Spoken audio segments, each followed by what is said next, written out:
Hello again. So we had a little bit of technical difficulties. I'm gonna be right here. This is gonna be a really weird angle.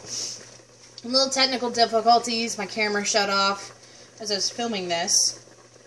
So what you missed was not much. I just added my red wine, my cup of red wine, and we're gonna reduce this probably about by a third. Remember, we want to try to keep as much juices as we can. And then we'll add in our brown sugar, our seasonings, and then at the very end we'll add in our cornstarch. But we'll do that as a slurry. I mean, we'll do that as a slurry, I think. I mean, there's no real reason for why I should explain what a slurry is, because we're just cooking at home. You guys can't see what I'm doing, because all the quart containers. That's fine. I'm not putting a hood on because you can't hear me. But, man, that's going to be great. The red wine, excellent idea. So, we're just making the sauce right now to go on our fruit. And this is what I look for in a good cobbler. I really hate those biscuit toppings. I hate it. I can't stand it. What I like is the cup of method, very Dolly Parton, very Steel Magnolias, and yeah, that's my favorite. So we are at, this is on high. We've reduced it a little bit, so we're turning this back down to medium. It's probably reduced a little bit more than I like, but that's okay. So we are going to add in our orange zest and our vanilla. Ooh, this is good.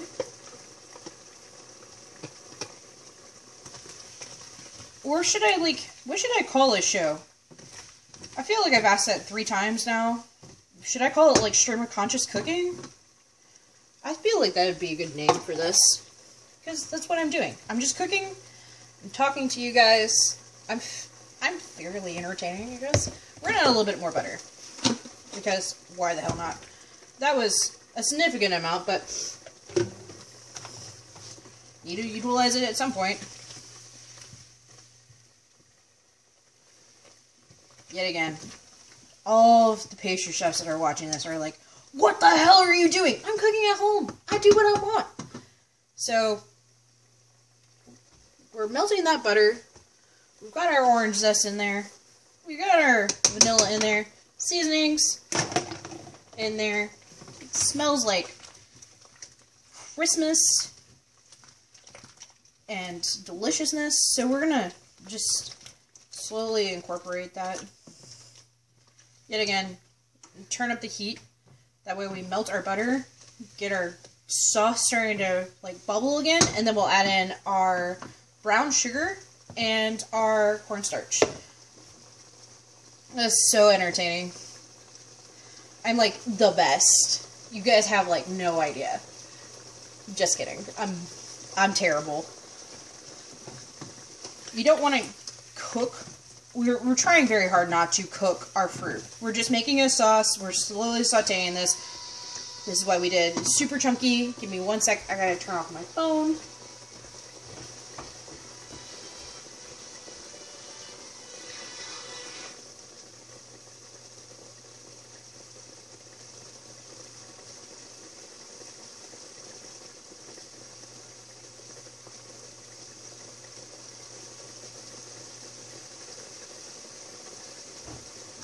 There we go.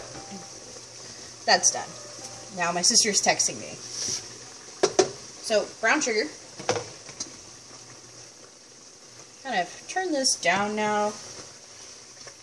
Brown sugar, mix it up. Starting to get this really nice caramel consistency, which is great. And, you guys look, it's pretty dark. I can't really see. Hold on. I can do this. Jesus. It's pretty caramelly, kind of.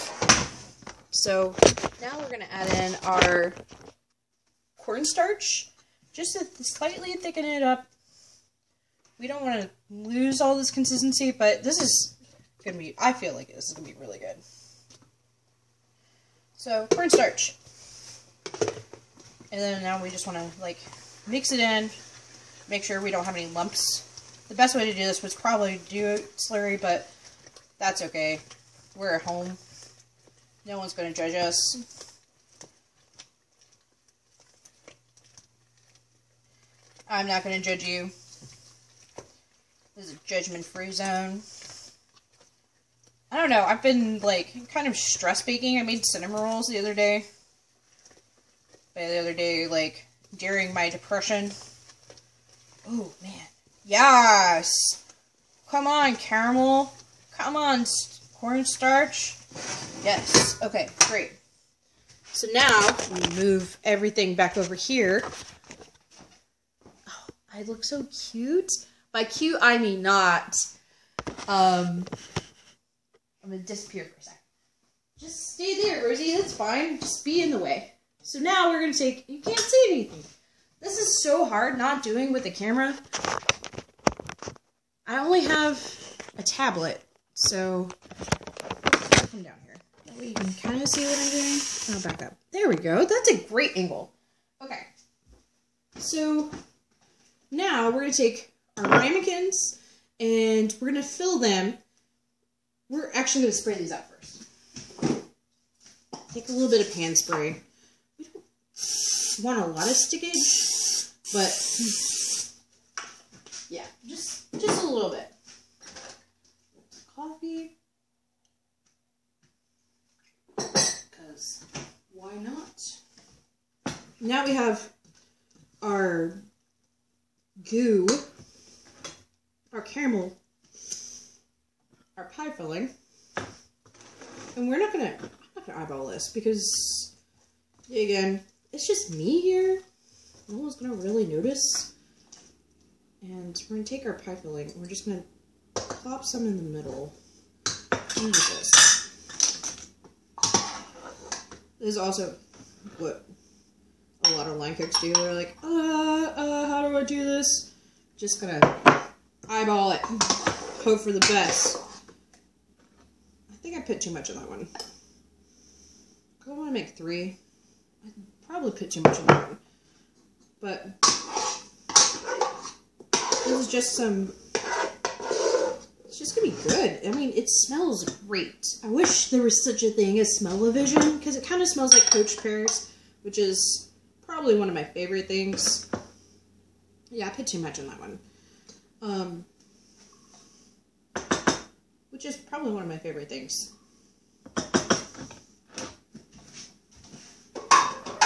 It just smells delicious. Like, it's really springy, but not at the same time. Kind of almost fall-like. Not. So now we're just gonna kind of lay flat our fruit in our greased ramekins. Make sure they're nice and neat. Excellent. Excellentemente, as some of my friends would say.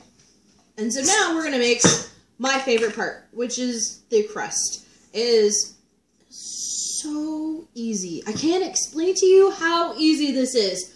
Why the hell are you making biscuits when you could do this? This is how Grandma did it. Why are you making biscuits?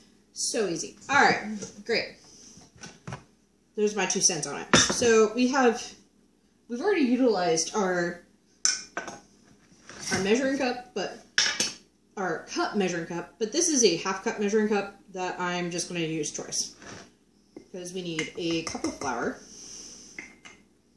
So do 2 half cup measuring cups of flour. A pinch of baking powder. Because this is AP flour, there's no rising agent. Typically when you have, when you do this, the southern recipe is, like, the homemade recipe is, in fact, like, self-rising flour. And you would just do a cup of self-rising flour and, like, half a cup of sugar and a little bit of salt and some milk and butter, and that's about it. So we're doing I'm not doing that. I am, but I'm not. I don't use self-rising flour because it already has rising agents in it.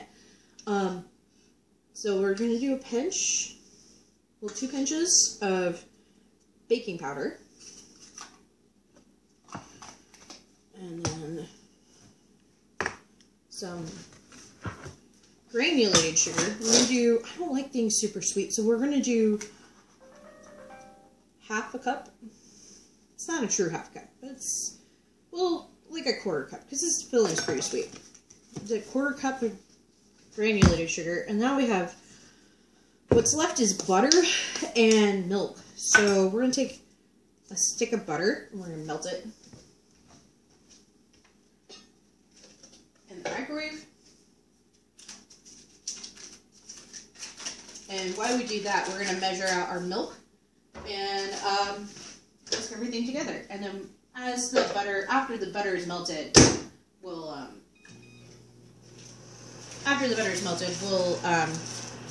we'll whisk it in and then bake these off. And they'll bake for about 30-35 minutes, at least until like the batter is done. And then once the batter is done, like I said, I'll share the finished product on Facebook and Instagram. Who knows? I might even get wild and do like an Instagram live thing. It was them pulling them out. So we're going to do 2/3 of a cup of milk. This is yet again a half cup. So we'll do half. Well, we'll do 3/4. Kind of 3/4. Yeah, again, just eyeballing it.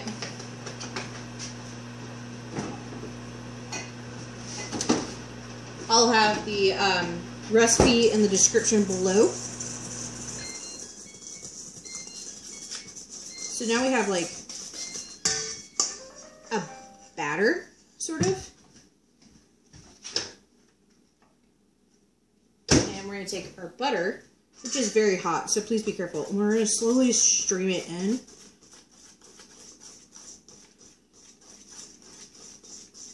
And we're whisking at the same time. I have a feeling we get a lot of flack for having like such a dirty like workspace.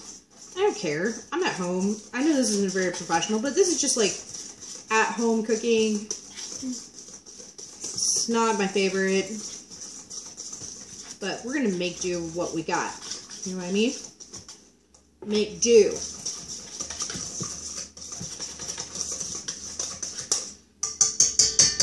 So now we have kind of a silky pancake batter like thing. And we're going to grab a scoop. Okay, we'll just use this. And take our poached pear and apple filling. And we're just kind of eyeball 1/3 of each of this batter on top. It's okay if it doesn't cover it. It's not supposed to be perfect. It's a cobbler. Cobblers are not meant to be perfect. Cobblers are meant to be homey and remind you of your grandma or like your mom. Jesus Christ. My phone is going off. This is going to be in 2 parts because my camera shut off again. So, sorry about that. But 1/3 each. I have a little bit of extra batter, so we're going to add a little bit more filling on top. This is actually going to be really good. This is probably the best one I've ever done. I haven't made cobbler in forever. And about midway through, what we're going to do is we're going to take some sugar in the raw, or Turbinado sugar, and we're going to sprinkle the top so we get a nice, like, sugary crust on top. There we go. Hey, that looks nice. Jesus. Now we're just taking, like, this is, like, some tips of the trade. Right now, we're going to take a wet paper towel. We're also going to take this mess real quick, like, before we do this. Just take this mess.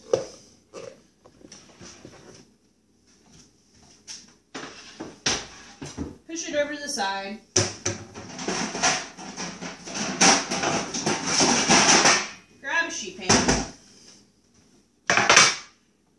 And then we're going to take our cobblers and we're just going to clean up the edges. That way it doesn't burn. And yes, we did oil these. But to oil them, though, I just did a light oiling. And that's just to keep everything from sticking. Because it's such a sticky filling. And it's such a, like, it's just a pain in the ass. If we're being completely honest. Which we are. This channel is, if we're being completely honest, it's a pain in the ass to clean. And so, you don't want that filling. That filling's going to burn. Period, the end. It's going to over-caramelize on the sides. And it's going to be ridiculously hard to clean up. And so, the more precautions that you take, wiping everything down, greasing it appropriately, if it needs to be greased, it's less work you have to do in the end. So, done. This is what they look like. Bam. I don't want to tilt it too far. Ah! Like that. Now these are going to go in the oven for about 35-45 minutes. We're going to check them at 30... of course. We're going to check them at 35. See where they're at. And then... on Facebook and Instagram, I'll show you the final result. Alright. So, that's a poached peared cobbler.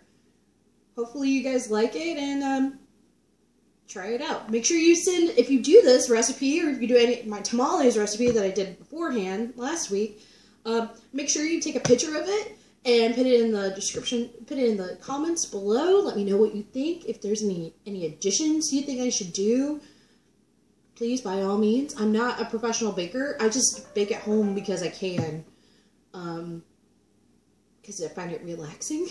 But I am a chef, and I like constructive criticism, so please, by all means, like in the description below. Make sure you hit the subscribe button. Make sure you hit the little bell button, and hopefully I'll hear from you guys soon. Alright, thanks so much. Bye, you guys.